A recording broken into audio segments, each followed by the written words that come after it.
Hola a todos y todas, bienvenidas una vez más a Eficiencia y Salud, un podcast de Fundación PORIB. Hoy en este episodio hemos traído a Álvaro Solano y a Paula Oliver, dos cracks en inteligencia artificial que van a hablarnos un poco de todo esto y de cómo podemos implementar estas herramientas en el sector salud. Vamos allá.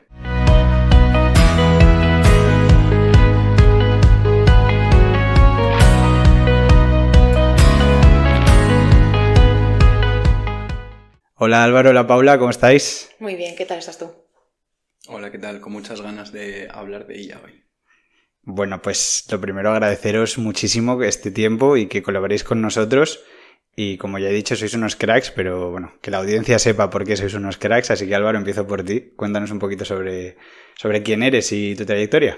Bueno, hola Alberto, muchas gracias por la invitación al podcast. Pues nada, yo soy licenciado en Ingeniería Industrial, pero luego hice un par de másteres relacionados con la informática y al fin y al cabo me acabé dedicando a la informática y en concreto a la inteligencia artificial, ¿no? Hoy en día ya llevo 6 años, casi 7, trabajando como desarrollador de inteligencia artificial, programador y científico de datos. Y bueno, he pasado por varias empresas como el Banco Santander, IBM, empresas multinacionales americanas, y la verdad que he tenido la oportunidad de trabajar en distintos sectores, tanto en el sector de la salud como en sectores industriales y demás, así que bueno, eso es un poco mi background, ¿no? Así que encantado de estar aquí y poder compartir este tiempo con vosotros. Gracias Álvaro. ¿Y tú, Paula? Pues yo también estoy encantada de estar aquí. No sé si voy a ser tan crack como nos han presentado. Yo me llamo Paula Oliver, soy ayudante de investigación sobre la Unión Europea en un centro de investigación de política exterior que a priori no tiene nada que ver con la inteligencia artificial, pero me interesa muchísimo el tema de la digitalización y lo sigo de cerca desde hace varios años y bueno, es un momento en el que la Unión Europea, España y muchos otros países del mundo están prestando mucha atención a cuáles son las consecuencias y los impactos sociales y éticos que puede tener esta tecnología. Así que a ver si estamos a la altura. Yo creo que hoy vamos a aprender muchísimo todo el mundo, porque es que en salud cada vez oímos hablar más de inteligencia artificial, de machine learning, de deep learning. ¿Qué es esto? Porque oímos mucho, pero realmente nos cuesta aterrizar todos estos conceptos. ¿Nos podéis hablar un poquito sobre ello? Sí, por supuesto. Lo primero que yo creo que hay que entender es que la inteligencia artificial es una subdisciplina de la informática, porque muchas veces se relaciona con la robótica o con otros ámbitos, pero hay que entender que está estrechamente ligada a la informática y que no podemos comprender la inteligencia artificial si no comprendemos la informática, ¿no?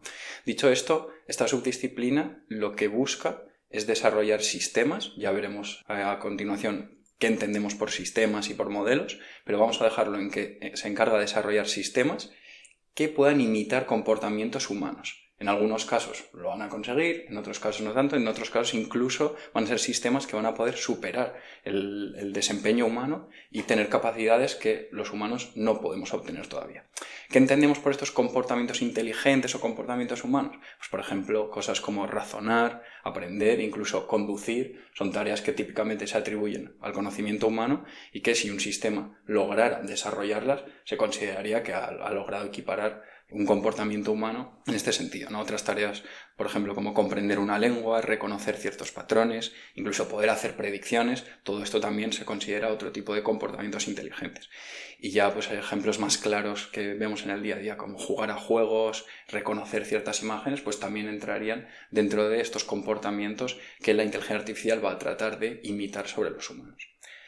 Dentro de la inteligencia artificial podemos discernir dos etapas muy claras. Una etapa muy primaria, cuando empezó la inteligencia artificial, que fue alrededor de los años 50-51, que prácticamente es 2 o 3 añitos después del desarrollo del primer ordenador electrónico, que fue en el 1947, si no me equivoco, justo después de la Segunda Guerra Mundial. Y en esa primera etapa de la inteligencia artificial, cualquier sistema, por muy inmaduro que fuera o por muy primario que fuera, que tratara de imitar estos comportamientos humanos, se consideró inteligencia artificial, ¿vale? Entonces, por aquel entonces, muchos de estos sistemas eran sistemas basados en reglas.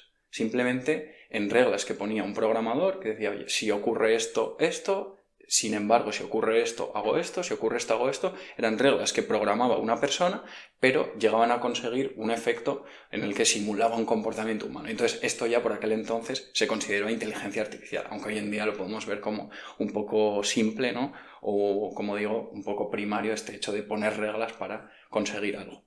Entonces ya a partir de los años 60, 70, se empezó a introducir el concepto de aprendizaje automático, que era, oye, en vez de yo como programador establecer reglas para que estos sistemas tuvieran un comportamiento concreto, ¿cómo podemos conseguir que sean los propios sistemas los que aprendan a realizar esta tarea o a desarrollar este comportamiento en concreto? Esto es lo que se llama el aprendizaje automático, en inglés Machine Learning, y es una subdisciplina o subárea dentro de la inteligencia artificial, ¿vale?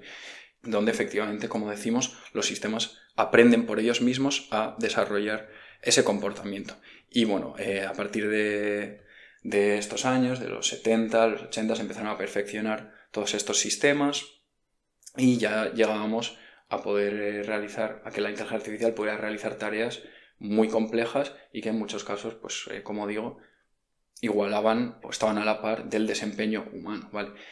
Estos modelos, estos sistemas, realmente por detrás son modelos que lo que hacen es generalizar un comportamiento, aprender un comportamiento a partir de un conjunto de experiencias, ¿vale? Entonces, este tipo de modelos, cómo funcionan es que se reciben un conjunto de experiencias o reciben un conjunto de datos y a partir de ellos detectan ciertos patrones, aprenden relaciones entre esos datos y con ese conocimiento que han aprendido, pues después son capaces de hacer inferencia, que se llama, ¿no? Esto de hacer predicciones, en inteligencia artificial le llamamos hacer inferencia, son capaces de hacer ciertas predicciones en base a este conjunto de datos que han visto al principio. Para conseguir esto, tenemos que hacer un proceso de entrenamiento de estos sistemas. Este proceso de entrenamiento es justo el proceso en el que le mostramos este conjunto de experiencias y ajustamos los parámetros del modelo para llegar a la tarea o a resolver el problema en concreto que queremos, ¿vale? Entonces, cuando hablamos de esta etapa de entrenamiento, de que necesitamos muchos datos para entrenar un modelo, necesitamos grandes volúmenes de datos para que los sistemas aprendan, nos estamos refiriendo a esto, a que los modelos necesitan ver un conjunto de experiencias para ser capaces de extraer esa información y aprender a partir de ese conjunto de experiencias. Entonces, por ello, cuanto más representativo sea este conjunto, mayor sea este conjunto, mejor va a ser la calidad de nuestro modelo o de nuestro sistema en la tarea en la que lo programemos, ¿vale? De hecho, ahí, Paula, tú nos querías explicar un poquito cuál es el enfoque de estos modelos de Machine Learning, que es para resolver tareas en concreto. Sí, bueno, en la inteligencia artificial en general, nosotros pensamos, y ahora mismo en la conversación hay una percepción de que, sobre todo con la llegada de ChatGPT y otros, de que la IA puede hacer de todo. Y hay muchos tipos diferentes de IA. Hay modelos que, en función de su grado, por así decir, de habilidad en las tareas y por el número de tareas que pueden hacer, pues se clasifican dentro de unos grupos u otros. Por ejemplo, los modelos de los que estaba hablando Álvaro, y por ejemplo, uno de los ejemplos que puede conocer los oyentes se llama Grammarly, que es un modelo que lo que hace es que te corrige la ortografía y la gramática de un texto. Este modelo es limitado porque hace muy bien una tarea y ha aprendido, o sea, en este proceso de aprendizaje aprendió a hacer una tarea, pero ese aprendizaje no le permite hacer otras, no se extrapola. Entonces es IA limitada porque está muy bien, hace algo muy bien, no necesariamente por encima de las capacidades humanas, pero lo hace a nivel humano, sabe corregir ortografía, pero no sabe crear audio, a lo mejor, o no sabe decirte una receta para hacer una tortilla de patatas. Eso es, entonces estos modelos se demostraron muy potentes en tareas concretas y cuanto más datos tuvieran de esa tarea en concreta para su entrenamiento, pues demostraron una mejor precisión después y una mejor calidad en las predicciones que hacían, ¿no? También has hablado de Deep Learning, que es básicamente un poco la evolución de los primeros modelos de Machine Learning a hacer modelos más complejos y más grandes, pero realmente los fundamentos, como que el salto entre Machine Learning y Deep Learning es simplemente en cuanto a la arquitectura del modelo que hay detrás, pero no cambia nada en la composición de los experimentos, no cambia nada en la forma de resolver las tareas. El concepto de inteligencia artificial es lo mismo en Machine Learning que en Deep Learning, simplemente cambia la arquitectura de los modelos y hace que los modelos sean más grandes, tengan capacidades, entrenamos con más datos y entonces obtengamos mejores predicciones. Por eso el salto de Machine Learning a Deep Learning. Este salto vino potenciado por los avances en hardware, los avances en computación, en los componentes de los ordenadores, que era al fin y al cabo lo que permite que los modelos puedan ser entrenados en menos tiempo con más datos, junto con esos avances de esas limitaciones físicas, y al ir extendiendo la posibilidad de almacenar más datos, de procesar más datos en menos tiempo. Gracias a eso, pues también se pudieron ir aumentando el tamaño de los modelos hasta llegar a modelos de deep learning que eran capaces de resolver tareas más complejas, ¿no? Pero al fin y al cabo la esencia entre machine learning y deep learning es similar. Es decir, todos los modelos de deep learning son de machine learning, pero no todos los de machine learning son de deep learning. Y al hilo de todo esto, también se habla mucho, cada vez más, de IA generativa, de los Large Language Models, los LLM, de las siglas, quizá el más conocido sea ChatGPT, pero sé que hay muchos más. ¿Nos podéis explicar qué son estos modelos concretamente y cómo funcionan? ¿Qué características tienen? Los modelos de inteligencia artificial generativa también usan el machine learning o el aprendizaje automático por detrás, pero en lo que se diferencian es que son capaces de producir contenido. Es decir, son capaces de crear contenido, ya sea texto, imágenes, audio, vídeo, ¿no? Son capaces de crear contenido. Sin embargo, en Machine Learning y Deep Learning nos habíamos quedado en que los modelos son capaces de hacer una tarea concreta, y esa tarea concreta normalmente es hacer predicciones sobre una cuestión en concreta, predecir una variable en concreto, y sin embargo los modelos de inteligencia artificial generativa lo que hacen es crear contenido y son capaces de crear texto de manera infinita, texto coherente, y esto es uno de los saltos más grandes que se ha vivido en este campo, porque aumenta muchísimo las posibilidades de las cosas que se pueden hacer con este tipo de modelos y abre un abanico de posibilidades tremendo, tanto en el mundo de la empresa como a nivel de usuario, etcétera, etcétera, ¿no? Pero sí que digo que los modelos de inteligencia artificial generativa se basan en los modelos de Machine Learning porque la forma en la que se han entrenado esencialmente es igual que los modelos de Machine Learning, en cuanto a que siempre va a haber este conjunto de datos o conjunto de experiencias necesario para la fase de entrenamiento. El modelo de inteligencia artificial generativa se va a entrenar también con este conjunto de datos, pero después hay un pequeño paso, un pequeño postprocesado o postentrenamiento del modelo que le permite crear contenido nuevo y no limitarse solo a hacer una predicción para una tarea concreta. Y sobre los Large Language Models, en español modelos grandes de lenguaje, estos modelos son modelos de inteligencia artificial generativa aplicados a la generación de texto. Y sí que es curioso cómo se han entrenado este tipo de modelos, como ChatGPT, por ejemplo, y es que se han entrenado para, en su conjunto de datos de entrenamiento, son una serie de frases y el objetivo del modelo es predecir cuál es la palabra que va a continuación de esa frase. Es decir, se da una secuencia de palabras y el objetivo es predecir la siguiente palabra de esa secuencia. De esta manera, con esto se entrena el modelo y el modelo es capaz, entonces, dada una secuencia de palabras, a predecir cuál es la siguiente palabra más probable dada esa secuencia, y haciendo esto en un proceso iterativo es capaz de generar texto. Por eso a ChatGPT, cuando le preguntamos nosotros una frase, lo que está haciendo internamente es decir, vale, yo he recibido esta frase como input, ¿cuál es la siguiente palabra más probable para responder a esta pregunta del usuario? Entonces genera esa siguiente palabra.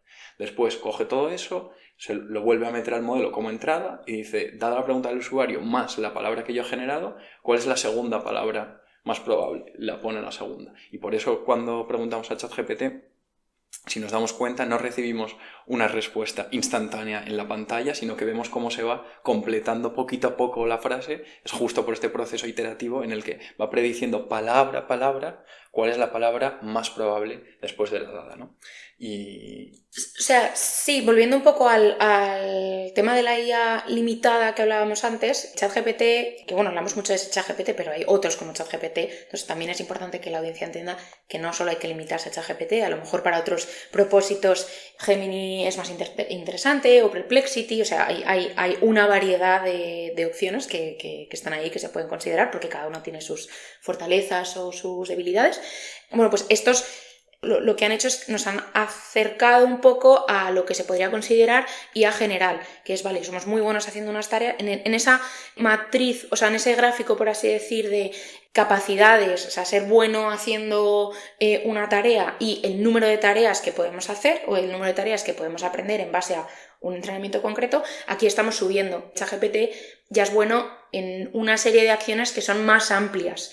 Entonces ahí nos acercamos un poco a la IA general y luego podemos ir subiendo niveles en función de si llegan a hacer todas las tareas que un humano puede hacer. Pues estamos hablando de IA que está al nivel de los humanos, o incluso superinteligencia cuando son capaces de superar nuestro nivel cognitivo. Este punto que dice Paula de que ChatGPT es capaz de hacer muchas más cosas que predecir texto, ¿no? Porque al final esto conlleva que es capaz de hacer resúmenes, es capaz de responder a preguntas, es capaz de sintetizar argumentos, capaz de parafrasear cosas, etcétera, etcétera. Esto es muy curioso, ¿no? Y es como uno de los grandes hitos o descubrimientos de la inteligencia artificial generativa, porque claro, como hemos dicho, ChatGPT realmente en su fase de entrenamiento simplemente se le entrenó para ser bueno en la tarea de, dada una secuencia de palabras, predecir la siguiente palabra más probable.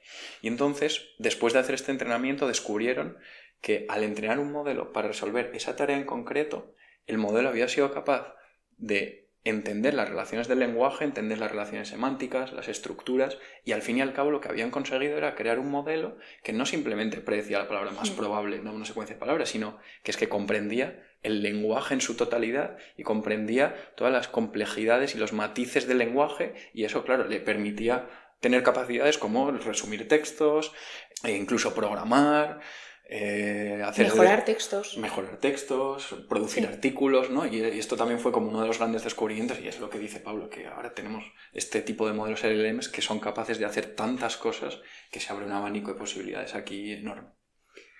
Bueno, pues vamos a centrarnos entonces ahora en las aplicaciones concretas en el sector salud, y las primeras aplicaciones que quería comentar con vosotros son las de modelos LLM.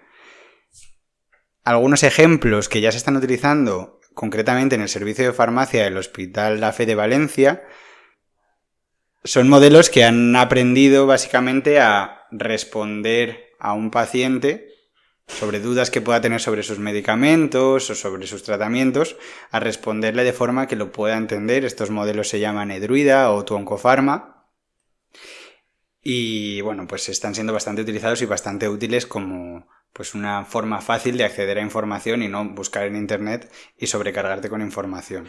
Otro ejemplo es el procesamiento de historias clínicas, porque bueno, ahora mismo realmente las historias clínicas cada profesional toma la información como buenamente puede y considera, pero se habla mucho de modelos que permitan analizar estas historias clínicas y estructurar sus datos en bases de datos como tipo Excel para que estos datos puedan ser estudiados y al final aportan información sobre lo que realmente están haciendo los medicamentos, no lo que hacen en ensayos clínicos donde las condiciones son perfectas, sino lo que realmente están haciendo los medicamentos en el mundo real.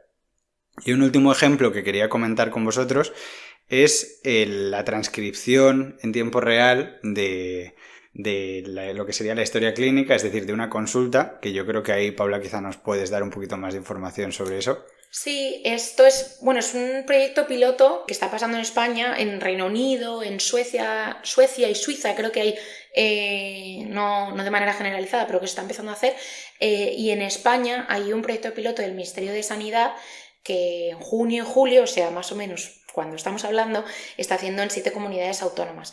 Y lo que es interesante es que se está implementando la IA en atención primaria, de manera que el paciente vaya a consulta y el doctor o doctora no tenga que estar escribiendo y detrás del ordenador durante el poquito rato que dura la consulta, sino que se pueda enfocar 100% a hablar con el paciente, hacerle más preguntas, entender cómo se siente, cuáles son los síntomas y bueno, indagar, ¿no? y realmente tener ese contacto. ¿Qué es lo que hace en paralelo la IA? Está grabando, está transcribiendo la conversación, todo esto previo consentimiento del paciente, está transcribiendo la conversación y está clasificando la información que recibe, los antecedentes genéticos y el historial familiar, por así decir, qué medicación toma actualmente, esto lo clasifica y una vez el paciente sale de consulta, el médico lo que hace es que revisa la conversación, la transcripción, corrige aquello que no está bien y después se elimina la grabación, de manera que el personal sanitario se puede centrar en la atención al paciente, en esa parte humana que es muy importante, y la IA en la parte que es procedimiento y de proceso, que es registrar las cosas y en las que pues a lo mejor un médico no añade tanto valor. Y respecto a la generación de bases de datos a raíz de las historias clínicas, ¿qué opinión te merece a ti, Álvaro?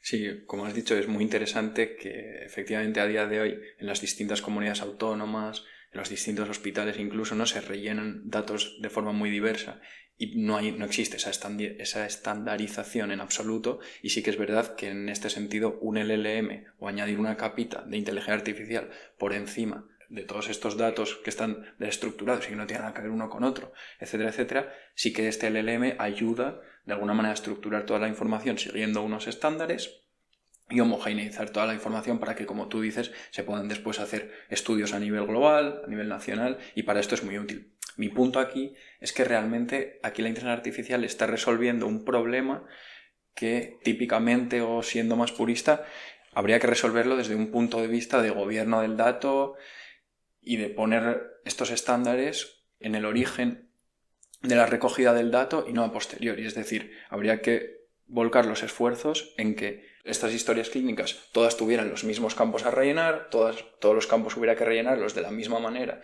y de una manera estándar, con un tipo de dato estándar, con un formato estándar, y de esta manera tendríamos una gobernanza y un entendimiento sobre qué es lo que estamos rellenando en las distintas comunidades autónomas, en los distintos sitios, que sea común y que de esta manera luego podamos juntar esta información. Viendo que esto es muy complejo y que a día de hoy no se está haciendo, la inteligencia artificial aquí viene como una solución que en este caso viene muy a mano, pero no hay que olvidar que realmente este es un problema que habría que atacar en raíz para tener una madurez del dato, pues un nivel de madurez del dato mucho mayor, ¿no? Fuera de estos modelos del LLM también hay un montón de aplicaciones de la inteligencia artificial. Por ejemplo, en la fase preclínica es muy común utilizar algoritmos que lo que hacen es representar la estructura tridimensional de moléculas y de las potenciales dianas farmacológicas en el cuerpo humano, de forma que miran si esa molécula y esa diana pueden encajar. Eso permite cribar muchas moléculas y centrar los esfuerzos a la hora de investigar y de llevar a cabo el desarrollo clínico en las moléculas que ya en principio tú crees que pueden encajar y pueden llegar a tener una actividad farmacológica, en vez de ir probando en vivo, aunque sea en células y tal, si realmente esta molécula se une a este receptor, sino que lo pruebas digitalmente y puedes cribar muchísimas más moléculas. También en precio y reembolso, no solo en preclínica, sino en lo que es la comercialización, también se están desarrollando herramientas. Concretamente el Ministerio de Sanidad tiene la herramienta analítica farmacia, que lo que hace es predecir pues si moléculas que van a llegar a financiación, que van a tener que ser evaluadas, el tiempo con el que van a ser autorizadas, y bueno, pues bastante interesante también, incluso en práctica clínica. Nos hablaron Salva Herrera y Biel Mercadal hace unos episodios sobre algopromia, que lo que permite es predecir resultados en base a, por ejemplo, el tratamiento que estás recibiendo o tu estilo de vida, tu peso, bueno, pues distintas variables, y predecir qué va a ocurrir con tus resultados en base a estas variables. Sí que me gustaría mencionar aquí AlphaFold, que es un modelo muy famoso de Google, que es un modelo que lo que hace es predecir la estructura tridimensional de las proteínas a partir de la secuencia de aminoácidos. Que esta es una tarea que típicamente había sido muy, muy, muy compleja en el ámbito de la medicina y no se había conseguido resolver de una manera muy eficiente o con una precisión suficientemente alta, y sin embargo este modelo de Google consigue resolverla con una precisión sorprendente. O sea, hasta entonces, hasta la llegada de este modelo, pues se utilizaban métodos computacionales, como modelos por homología, se utilizaban resonancias magnéticas para tratar de ver cómo iba a ser esta estructura de la proteína en base a los aminoácidos, pero no se llegaba a conseguir resultados suficientemente buenos y no se consideraba una solución madura, ¿no? Y en este caso sí que fue muy sonado que Google, gracias a este modelo, consiguió resolver esta tarea que hasta entonces los científicos y los expertos no habían sido capaces de abordar. Ese es un ejemplo clarísimo, además de lo que comentabais antes, ¿no? De que incluso llegas a superar habilidades humanas. Y en línea con esto, pues en práctica clínica yo creo que lo que realmente ha hecho el boom en el sector salud es el diagnóstico de enfermedades por imágenes médicas. Dos ejemplos que me vienen a la mente. El primero es el diagnóstico del cáncer de mama a través de imágenes médicas. Fue muy sonado, especialmente porque en prensa se habló mucho de que estos modelos eran mejores en el diagnóstico que incluso los propios clínicos, que permitían el diagnóstico precoz, y es verdad que los estudios publicados demostraban que el diagnóstico era de una precisión casi del 100%, pero claro, estos estudios lo que lo demuestran es con el propio set de datos que han utilizado. Luego estos modelos, cuando se utilicen en otros hospitales, pueden cambiar, o bien porque las imágenes sean de otra calidad o cualquier otro motivo. ¿Esto es así o esos modelos ya son Sí, la panacea? tienes toda la razón que normalmente cuando se desarrollan este tipo de modelos pues se suelen testear en un subset, en un subconjunto de datos que en este caso o bien tiene el hospital o la empresa que desarrolla el modelo, pero claro, no es posible probarlos en el caso de uso real o en la aplicación real hasta que el modelo se pone en producción y se da luz verde para utilizar el modelo. Entonces, especialmente hay que tener mucho cuidado con cómo se testean estos modelos. Aquí pues hay muchas técnicas para intentar tener un subconjunto de datos de testeo lo más representativo posible de la realidad para que luego evitar que haya estas diferencias de cuando yo desarrollo el modelo en un entorno de desarrollo a cuando luego lo aplico en el mundo real y lo pongo en producción, ¿no? Pues hay varias formas de tratar de que este subconjunto de datos de testeo sea lo más representativo posible, pero aún así hay que tener especial cuidado y sobre todo cuando estamos hablando del sector de la salud, pues esto es una brecha que hay que tener muy en cuenta y desde luego siempre tener en mente que un modelo desarrollado en un laboratorio testeado en un subconjunto pequeñito no implica directamente que esto vaya a funcionar y vaya a resolver todos los problemas una vez vea la luz, ¿no? en producción. Entonces es un punto muy, muy importante desde luego. Y yo creo que relacionado con la última frase que decías, ¿no? ¿Es esto la panacea? Lo que nos ha demostrado en los últimos 2, 3, 4 años con respecto a la inteligencia artificial es que lo que es la panacea hoy, pasado mañana, pues a lo mejor está súper anticuado. Entonces hay mucho por descubrir y incluso, como comentabas, este modelo que está, o este hallazgo que ha sido entrenado en un subconjunto de datos muy concretos, pues en ese hospital concreto va un conjunto de población concreto que son los pacientes allí, entonces ellos tienen unas características. Pero es interesante, leí hace poco que en Estados Unidos, por ejemplo, las radiografías, me parece que eran de pulmones, cuando se han utilizado con IA, cuando se han entrenado los modelos con esas radiografías, han conseguido identificar el color de piel, en este caso si el paciente era negro o negra, en función de esa radiografía, que es una relación entre variables, por así decir, que la ciencia puramente humana no se había planteado. Entonces, a lo mejor en el momento en el que este hospital, que ha podido identificar el cáncer con una serie de imágenes, cuando expandes a otro tipo de población, encontramos unas relaciones que todavía no conocemos. Entonces, pues puede que sea la panacea hoy, pero hay que estar siempre alerta porque están pasando muchas cosas. Luego el otro ejemplo lo traigo a colación por el tema de optimizar tiempos y evitar errores humanos, que es el diagnóstico del cáncer de cérvix en muestras de citología cervical. El diagnóstico del cáncer de cérvix lo que se hace es tomar una muestra vaginal y esa muestra se analiza por microscopio, entonces el anatomopatólogo lo que hace es identificar en todo el cultivo de células o en toda la muestra de células aquellas que tienen unas pequeñas modificaciones que se sabe que se relacionan con distintos tipos de cáncer. Entonces da el diagnóstico en base a la presencia de estas células y da el tipo de cáncer concreto de cérvix que es. Y este ejemplo me parece especialmente interesante porque al final un anatomopatólogo que lleva 10 muestras revisadas en un día y que depende de su ojo y de su experiencia para identificar las células, pues es muy probable que se pueda equivocar, que se hagan diagnósticos erróneos o que no se detecte a tiempo el cáncer. Y bueno, pues este creo que es un ejemplo clave de lo que puede llegar a conseguir la inteligencia artificial, que no es solo optimizar procesos, sino evitar que se produzcan errores simplemente por cansancio. Sí, este punto es muy interesante porque hasta ahora nos hemos centrado más bien en cuáles son las capacidades de la inteligencia artificial en cuanto a qué tareas son capaces de resolver, cómo de complejas son las tareas que puede abordar la inteligencia artificial, pero es verdad que no hemos resaltado tanto este aspecto que tú comentas de la escalabilidad que nos permite estos modelos, ¿no?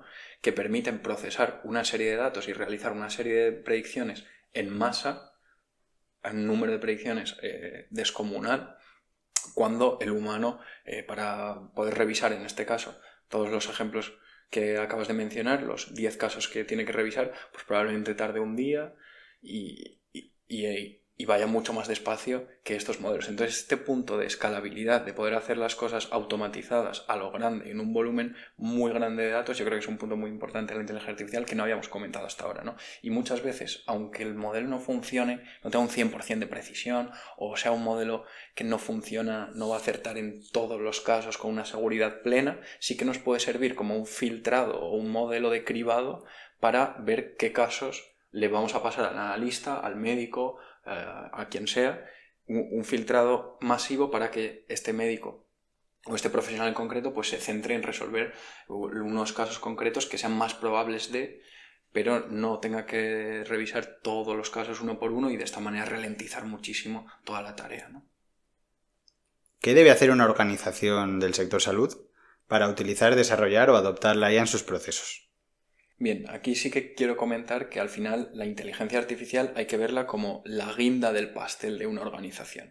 Es decir, no es una disciplina o un ámbito en el que cualquier organización de un día para otro pueda introducirse y pueda implementar con facilidad, sin ningún tipo de problema y con naturalidad, por así decirlo, ¿no? Al final, la inteligencia artificial es la consecuencia de una madurez en la organización en cuanto a gestión del dato, almacenamiento del dato, conocimiento técnico, músculo informático o músculo técnico al final de la organización.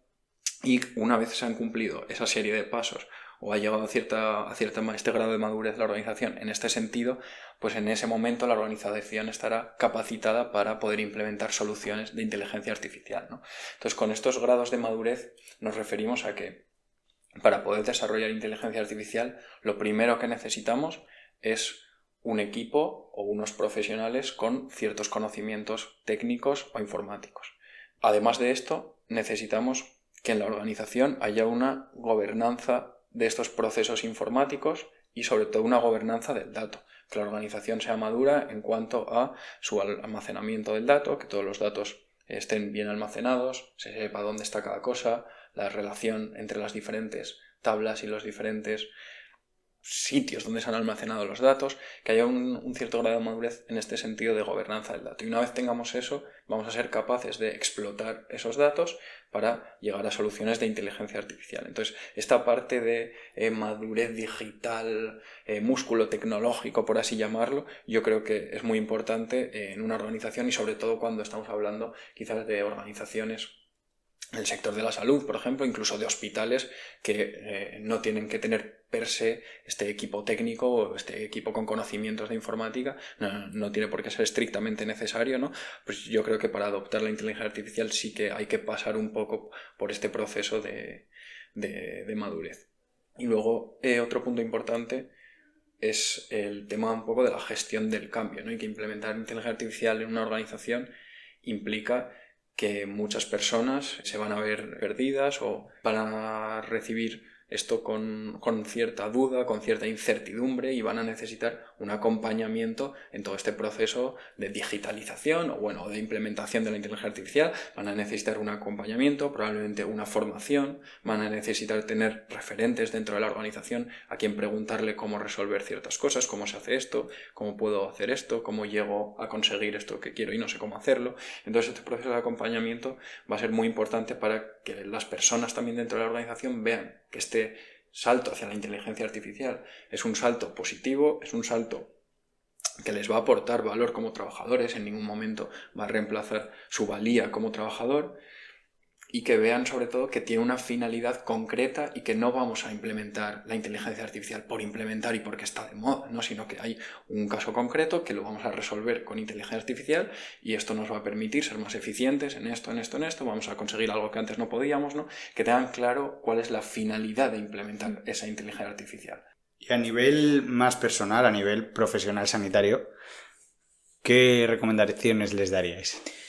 Pues hilando un poco con lo que estaba comentando Álvaro, y como representante de las ciencias sociales en este podcast, es verdad que antes no lo hemos comentado, pero una organización no solo necesita de profesionales técnicos que puedan implementar la IA a nivel de código, de sistemas, sino también tiene que haber personas que piensen en la ética de la inteligencia artificial, porque muchas veces hay riesgos escondidos, por así decir, que si no tenemos esa mirada es fácil que se nos escapen, y luego siempre es más fácil prevenir que curar, ¿no? Que nunca mejor dicho en un podcast como este. Pero bueno, entonces esa parte de tener un profesional técnico, pero también con formación en la ética de la IA y de la seguridad de la IA, es importante. Y respondiendo a tu pregunta sobre el profesional sanitario, esto también es algo que es importante tener en cuenta tanto desde el nivel personal de individuo que implementa IA como a nivel organización. Vale un poco para ambos temas. ¿Qué es la diferenciación entre lo que es automatizar y aumentar? La IA se puede aplicar a muchísimos sectores y muchísimos trabajos, pero automatizar se refiere a externalizar, por así decir, una función, que lo haga ella, con una supervisión casi mínima. Aumentar significa que la IA potencia aquello que yo hago y me mejora incluso como profesional. Entonces en medio hay todo un rango de posibilidades que hay que ir explorando. Y hay una parte, por ejemplo, se están empezando a dar formaciones sobre ello, que se plantea a un profesional cuáles son tus tareas del día a día y cuáles crees que podría externalizar la IA y cuáles debería aumentar. ¿Qué significa esto? Aumentar es que tú quieres que haya una cierta supervisión, por así decir, y al final tú quieres tener la última palabra sobre el resultado de esa tarea. Esa distinción entre aumentar y automatizar es importante. Y luego, en ambas categorías, tener en cuenta, como decíamos antes, que no hace falta cualquier IA o los IAs más potentes para cualquier cosa, ¿no? No todo tiene que ser ChatGPT. Pensar en la incorporación de la IA en nuestras tareas del día a día, tarea por tarea, nos ayuda a saber cuál sería la herramienta que sería la más adecuada. Creo que el sueño de todos los sectores es que las tareas administrativas, los emails, los calendarios, todo eso, que lo haga una inteligencia artificial, porque nos quita la energía y las ganas de vivir. Pero aún en esos casos hay algunas consideraciones que hay que tener en cuenta. Por ejemplo, si se automatizan procesos y tareas y se cometen errores, ¿quién o qué asume la responsabilidad? ¿Es la IA o soy yo? ¿Quién ha mandado ese email? ¿La IA o yo? No se necesitan, de nuevo, los modelos más grandes para todo tipo de tareas. A lo mejor un modelo que hace tareas más concretas y más limitadas nos vale.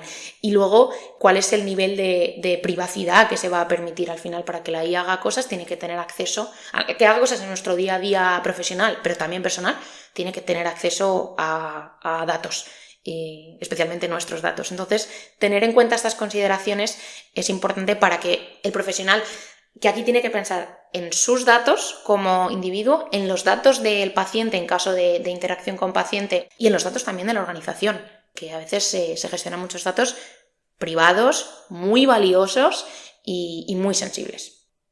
¿Qué más retos éticos y legales nos encontramos? Pues los retos éticos y legales, o sea, son retos sociales, retos éticos que con el tiempo se van a transformar en legales, porque aquí la regulación, la IA se está moviendo tan rápido que la regulación evidentemente está yendo un poco por detrás, porque nosotros todavía no tenemos claro cómo vamos a resolver estos dilemas éticos y qué vamos a priorizar. Y mucho se va a aclarar en los próximos años, porque muchas decisiones van a acabar en juzgados. No lo digo de manera negativa, sino que es que pues vamos a encontrarnos que no estamos de acuerdo con algo que ha hecho la IA, se acabará probablemente en un juzgado y ahí se hará, por así decir, la jurisprudencia que nos ayude a tener más claridad en el futuro. Entonces esta incertidumbre de alguna manera es un poco natural. Por concretar, ¿cuáles son los retos? Hay uno de transparencia y de explicabilidad, de entender qué decisiones está tomando la IA y el por qué, y no porque... y los profesionales tienen que poder explicar esas decisiones a los pacientes, incluso si las ha tomado la IA. De privacidad, como mencionábamos antes, que se tratan datos muy sensibles, especialmente en el sector de la salud, y eso se tiene que tratar con responsabilidad. Lo que mencionaba Álvaro antes de la calidad del dato, no todos los datos son buenos y no por tener más datos lo vamos a hacer mejor. Tienen que ser datos de calidad, que sean representativos, y aquí el tema de los sesgos y la no discriminación es súper importante. Si estamos dando datos en el entrenamiento al modelo que no reflejan a la totalidad de la población o la totalidad de los casos de interés, nos van a dar resultados para un segmento concreto y no nos van a dar una solución real. Luego los algoritmos tienen que ser seguros, tienen que ser auditables para que se pueda valorar y evaluar desde un punto de vista ético qué es lo que está pasando. Y luego el dilema, de nuevo, de la autonomía versus la supervisión y la regulación versus la responsabilidad. O sea, no porque algo no esté regulado, no tenemos ninguna responsabilidad sobre ello. Tenemos que hacernos un poco cargo de que esto supone una transformación muy importante y son aspectos humanos y de sensibilidad, entonces tenemos una responsabilidad. Charlábamos antes de empezar a grabar sobre el caso de una amiga común que tenemos. No sé, Álvaro, si quieres comentarlo, que además aprovecho este momento para saludar a nuestra amiga común, que es gran fiel oyente del podcast. Así que un saludo a Laura. Y Álvaro, ¿nos cuentas un poquito? Sí, pues efectivamente esta persona en un día de trabajo cualquiera recibió la visita de una institución, de un hospital que iba a hacer una serie de pruebas para un cribado de enfermedades oftalmológicas en sus empleados, ¿no? Y entonces, estas pruebas consistían en hacerse unas ciertas fotografías o escáneres de ambas retinas y después estas fotografías las enviaban al hospital y recibían automáticamente un informe, un diagnóstico en PDF en su correo electrónico.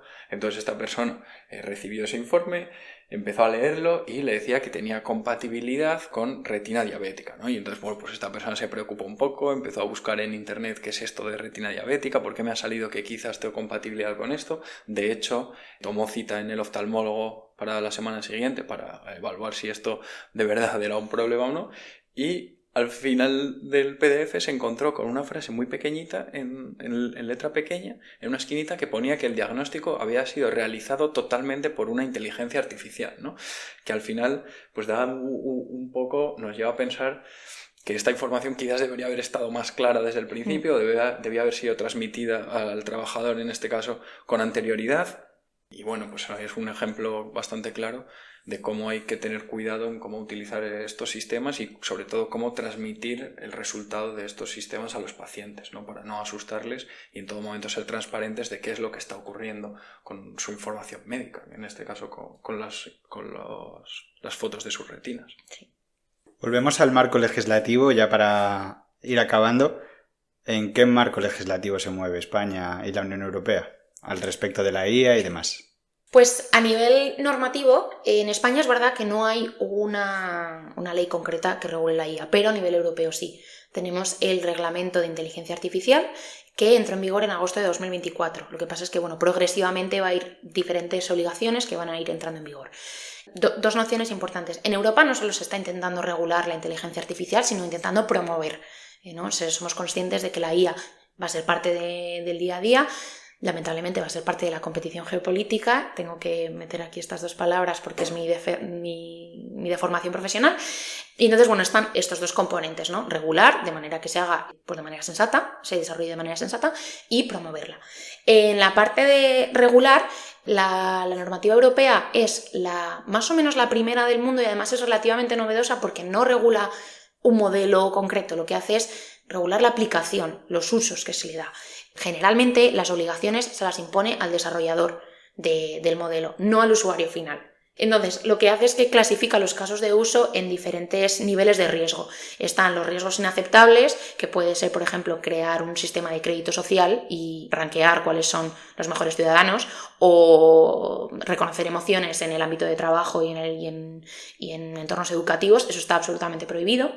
Luego tenemos aplicaciones de IA de riesgo alto, que pueden ser la IA que se aplica en la seguridad de infraestructura crítica, que puede determinar, los sistemas de IA que pueden determinar el acceso a la educación. Por ejemplo, no lo sé, si imaginamos que el sistema del MIR cambia y ahora se establece quién puede tener plaza y quién no por IA. Eso no va a pasar.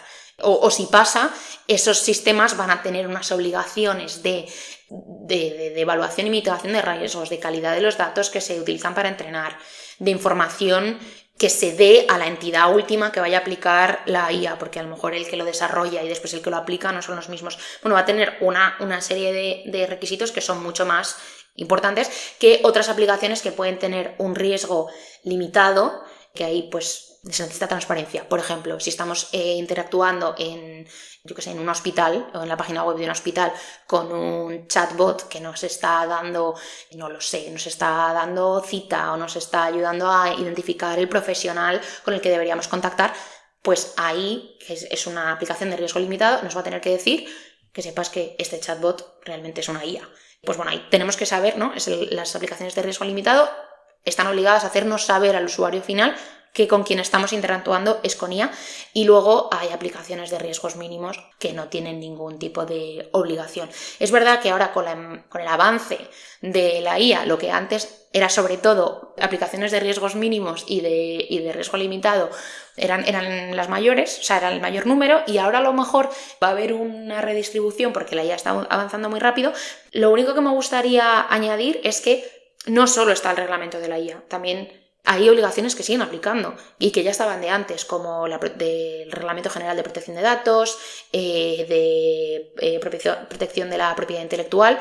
Bueno, que la IA no existe en una burbuja aislada, sino que existe dentro de un todo y de unas normas a nivel digital que ya habíamos establecido y que siguen aplicando y que son consensos que tenemos y que siguen vigentes. Antes hablábamos del ejemplo del cribado de enfermedades, en ese caso oftalmológicas, mediante inteligencia artificial, y esto realmente puede tener un impacto importante sobre el Sistema Nacional de Salud. Entonces, por hablar de todo esto, y ya os pido una última reflexión, ¿deberían ser las instituciones sanitarias públicas las que lideren estas iniciativas?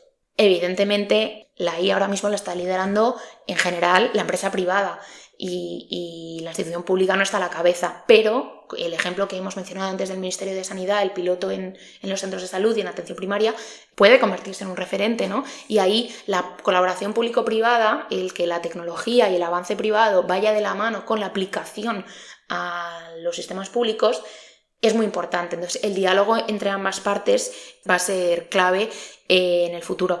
Aún así, la salud es un tema muy complejo y bueno, también se puede entender por qué no querríamos que el sistema público tenga todos nuestros datos. Pero bueno, entonces tenemos que sentirnos asegurados porque tenemos un marco regulatorio, especialmente en Europa, que es muy robusto y que nos protege, que no es el caso en todas partes. Sí, además, el ejemplo que comentaba antes, sobre todo porque si ahora hay muchas aplicaciones haciendo una detección o un cribado de enfermedades, aunque luego te recomienden o te indiquen que debes recurrir al médico, al final eso puede colapsar un sistema que no es capaz de asumir tantos potenciales pacientes que lleguen porque aplicaciones les han estado dando cribados. Entonces, bueno, por eso también la parte de si esto tiene que estar liderado y muy regulado por la parte pública, para que no haya un montón de empresas privadas poniendo a disposición de todo el mundo este tipo de algoritmos. Sí, efectivamente, en esta línea hay un proyecto que curiosamente fue llevado a cabo por la Seguridad Social aquí en España y que resultó ser bastante polémico y por eso se publicó en un par de medios de comunicación y bueno, sí hubo bastante revuelo a raíz de esto. Aquí la Seguridad Social lo que trataba era de reducir un poco el coste o reducir en la medida de lo posible el coste que pagaban por incapacidades temporales a los trabajadores. Entonces, la hipótesis de la que partía este trabajo es que de todos los trabajadores que están de baja laboral en un momento dado, habría algunos que tendrían más probabilidad de estar ya curados que otros. Entonces, si a esos trabajadores que ya tienen más probabilidad de estar curados se les diera una cita con el médico antes, esto ahorraría dinero a la Seguridad Social porque tendría que pagar por menos tiempo la bajada temporal, la incapacidad temporal de un trabajador que ya estaba curado. Entonces, en este sentido, se hizo un modelo que lo que hacía era para estos trabajadores que están en baja temporal, rankearlos en cuál era más probable que ya estuviera curado y entonces en función de ese ranking que se daba a los trabajadores, se les daban las citas con el médico con prioridad a los que más probabilidad tenían de estar curados. De esta manera se les daba prioridad máxima a esos, iban teniendo citas con el médico y se le iban dando las altas lo antes posible en vez de tener que esperar 3 meses a tener la cita con el médico cuando se asumía que ese trabajador ya estaba curado o ya debería estar curado.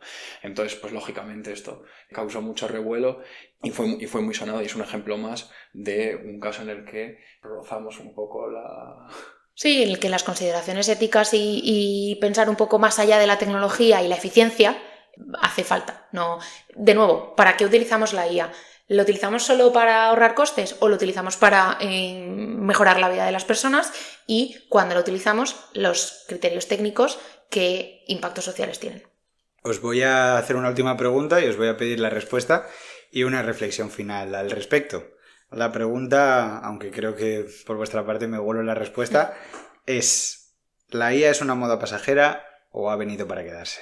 Hombre, por supuesto que ha venido para quedarse y ya lleva mucho tiempo con nosotros, aunque que espero que es algo que haya quedado claro hoy, ¿no? Ya lleva mucho tiempo con nosotros y va a seguir con nosotros muchísimo más tiempo, y la verdad que es un campo fascinante, que es absolutamente impresionante, todas las tareas que se pueden realizar, todas las cosas que podemos conseguir con estos modelos, y simplemente pues se trata de adoptarlos de la mejor manera posible, acercarnos a ellos con responsabilidad, con curiosidad y con interés, pero con responsabilidad y sabiendo siempre lo que hacemos, pero por supuesto aprovechar esta oportunidad que tenemos de utilizar este tipo de tecnologías, porque como digo son una maravilla y en la mayoría de los casos nos ayudan muchísimo en nuestro día a día. Lo más probable, por diferentes dinámicas, es que se vaya a quedar, y creo que es muy importante que la desmitifiquemos un poco, que intentemos entender, evidentemente no cómo funciona todo por dentro. Hay un montón de términos técnicos, de ecuaciones y de procesos que yo evidentemente no tengo ni idea y no entiendo, pero saber más o menos de qué manera funciona, cómo puede afectar a nuestras vidas y diferenciar, ¿no?, de qué manera nos beneficia y en qué punto nos está quitando capacidades, creo que es interesante. Y a partir de ahora es verdad que vamos a ver muchísimos estudios y muchísimas noticias sobre si la IA nos hace más inteligentes o menos. Pues bueno, tener eso siempre en la cabeza para nosotros mismos no perder el foco de hacia dónde queremos ir. Pues muchas gracias a los dos por esta conversación. A mí por lo menos me habéis enseñado muchísimo.